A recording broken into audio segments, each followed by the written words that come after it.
For those of you that aren't familiar with STEM, the acronym stands for Science, Technology, Engineering, and Math. And in my 20 years in education, I have seen kids become the most perseverant problem solvers just using STEM education in the classroom. But first, before I jump in, I think it's time to reflect for just a minute. I want you to think about some of our greatest visionaries. And I want you to think about the contributions that they have made and consider what our world would be like if they hadn't made those contributions. It's interesting, but it would probably be a lot darker than it is right now. Well, thank you. Thank you very much. And I can also say thank you to Thomas Edison, among others. Thomas Edison was once asked by a reporter, "Mr. Edison, how could you have continued to work on trying to develop the electric light bulb after you had failed 1,000 times?" And Edison's response was rather poignant. He said, "Sir, I did not fail once. I found 1,000 ways that did not work." Really sort of reframes your thinking about failure, doesn't it? Edison didn't believe in failure. He believed in perseverance. Now, what would happen if Thomas Edison were in school today? Tommy's got his science homework and he brings it back into school. Now, would he be given an F because that assignment was so late? Or would he be given an A for his perseverance? It really comes back to what we value. Great thinkers in science, technology, engineering, and math, they value certain qualities, that of continually being curious and the ability to persist when challenges get tough. Albert Einstein has a wonderful quote. He said, "It's not that I'm smart, it's just that I stay with problems longer." When I think about kids in school today, they have that same potential. But do we give them the opportunity to stay with problems longer? The way schools are often structured, we focus a great deal on product rather than on process. We teach a certain number of minutes in dedicated content. We teach them procedures. We teach them to strive for that right answer. And if they're successful, they get good grades. I mean, raise your hand if you can identify with that model of teaching. I know I can. Thank you. That is until I got into college in my education program. And I met an amazing man who sort of transformed my thinking in learning and teaching. I have a canning jar here. If you're not familiar with a canning jar, the old canning jars that your grandmothers used to use to can vegetables and whatnot, there's a two-part metal lid that goes into a canning jar. And what I did is I took out the metal insert and I replaced it with a window screen. So that screen is porous, and so of course I can pour this green water right through there, and you turn it over, and of course water comes out. The interesting thing when you have a teacher like Dr. David Keller, he shows you how you can do something absolutely astounding and make people really wonder. Now, you've seen this water come out repeatedly. It pours out. It's porous. Now, that's pretty fascinating. Clearly, I could walk into a classroom and do that and tell the students what we're going to talk about on that given day, but that's not what he modeled for us. He modeled for us setting up a problem that was pretty dynamic and engaging, and then empowering us to figure out how did that work. Through exploration and problem solving, we figured that out. Well, you can imagine, with that sort of a model as my science methods instructor in college, I was pretty pumped about teaching science when I got my first classroom. And I quickly engaged the kids with hands-on experiences just like this and taught the kids how to problem solve, and they really understood high-level content. In 2007, I was awarded with the Presidential Award in Excellence in Science Teaching, and I was invited to Washington, D.C., and for the first time in my career, I heard about STEM education. I'd never heard of it before. And before I left, I was so inspired. I remember driving back from Washington, D.C. and telling my wife, "Oh my gosh, I have to do this in my classroom." Thinking about focusing on process and giving projects to the kids where they really could grapple with problems even longer. So as we're driving back, I'm brainstorming, and we start contacting different organizations when I returned to Michigan, and I started collecting projects to do. And my wife and I started collecting every recyclable object you can think of, not knowing what students would want to use in their prototypes. So years ago, my first endeavor in STEM education in my classroom, I decided I was going to do an extension of the current electricity unit that I had just finished with my third graders. And my plan is my students were going to be electrical engineers. I'm going to give them these blank blueprints. They're going to draft these wiring diagrams. They're going to wire these little miniature houses with lights and motorized ceiling fans and switches. And then I would come in as the electrical inspector, and I'm going to inspect their work. And if they did a nice job, if the wiring diagram is accurate, if the house is safe, they earn their electrical permit. It's a great idea.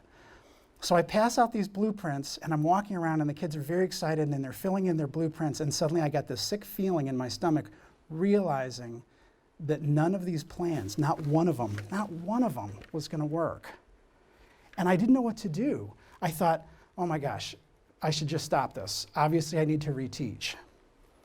But they were so excited, I just let it keep going. But what happened sort of changed my thinking about education yet again.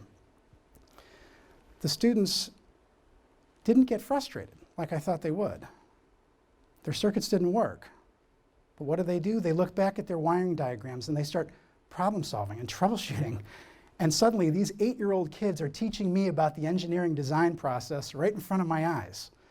They had planned, they had designed, they had executed. It didn't work. They're going back. They're replanning, they're redesigning, they're changing. As these projects continued, I started having a lot more faith in the wisdom of children and realizing that their perseverance was incredible if given an opportunity to showcase it. So as I continued with these projects, I learned some other things along the way. I learned you have to keep them as open-ended as possible because the same challenge can have very, very different results. I also learned don't give very many rules, and finally, show them no models at all, nothing to copy. I'm going to show you 2 very short video clips with my students doing the same task, and you'll see how they approached it differently. The challenge with this, they had to develop a ball launching system that is going to launch a ping pong ball and land in a bucket. Okay? We even ended up with this coordinate grid on the floor so we could measure how far these balls were traveling and firing from different coordinates, which was pretty interesting. The first clip I want to show you, though, I want you to look to the right of the screen. You're going to see a big white arrow, and this little boy is going to fire off his ping pong ball. Makes me laugh every time I see that. It's amazing what you can do with spoons and rubber bands, honestly. It had a retractable rapid-fire arm. I still have no clue how he built it. No clue.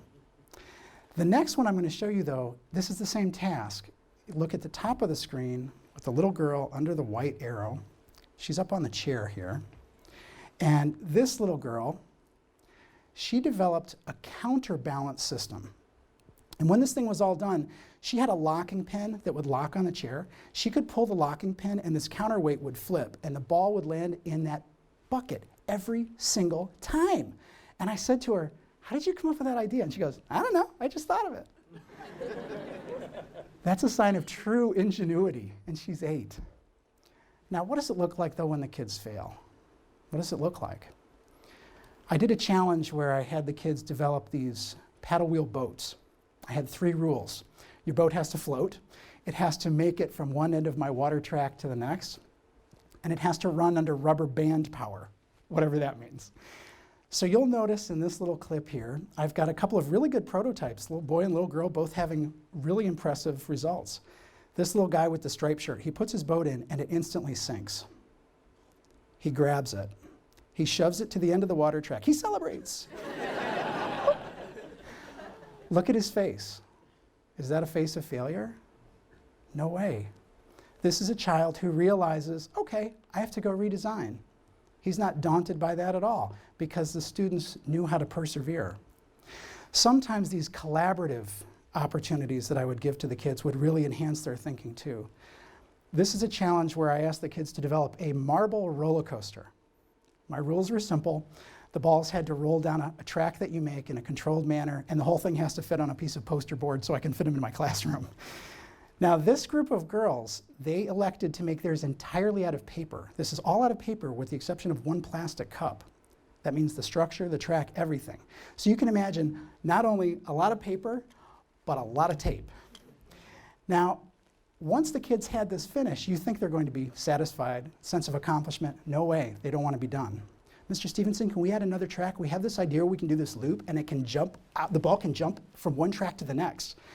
They're starting to think about trajectory and momentum, and they're asking, can we stay in at recess? Can we stay after school? Can we come in early? And I'm saying, go home, go outside. I have papers to grade. But the fact is, they were so committed to this problem that even after school, they're still going home and grappling with it. It's amazing.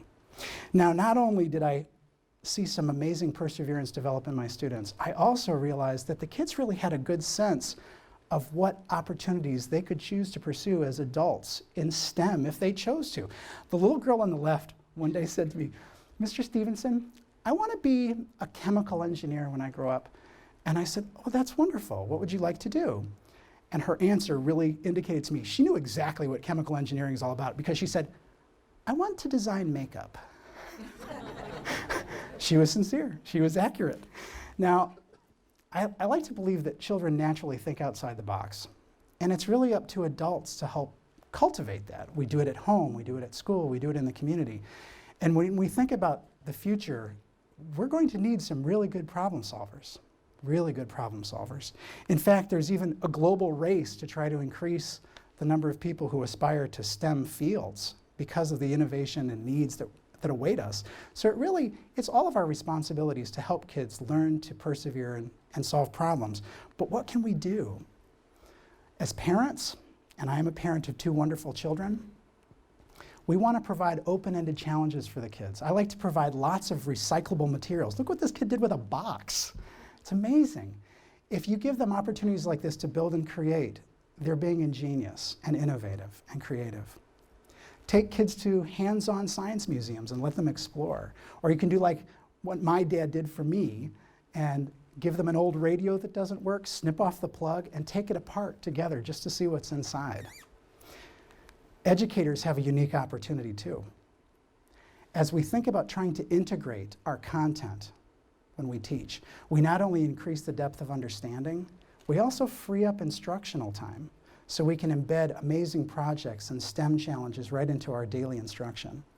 It's daunting, but if you start slow, researching online, finding some projects, looking at the next generation science standards that were released last year that have some really good suggestions in there, partnering with field scientists to come into the classroom to make it come to life and make it relevant, and above all, believe that your children are going to be ingenious. Now, the business community has a stake in this as well. By developing partnerships with schools, we can do employee mentorship and volunteer programs.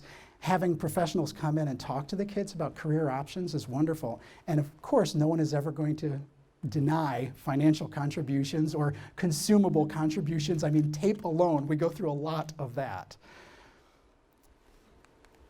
We also have to think about decision makers and policymakers at the state level, state boards of education. They have a unique opportunity to adopt standards like the Next Generation Science Standards that came out last year. So far, 8 states have adopted them. But it really places a level of importance on STEM education in the classroom, which I think is profoundly significant. Together, if we work together, we can actually preserve, protect, foster children's natural desire to discover and invent. And for that next little Albert out there, he will also learn how to persevere and innovate. My final thought that I'm going to leave with you, it's a challenge, really. I'm going to challenge you each to try something today. I'd like you to try to make a table that is 16 inches tall. It has to be made of nothing else but newspaper and tape. It has to be sturdy enough to hold at least 10 pounds of books. Difficult challenge? Perhaps. But don't worry, if you have trouble, just ask a child to help you and keep experimenting. Thank you very much.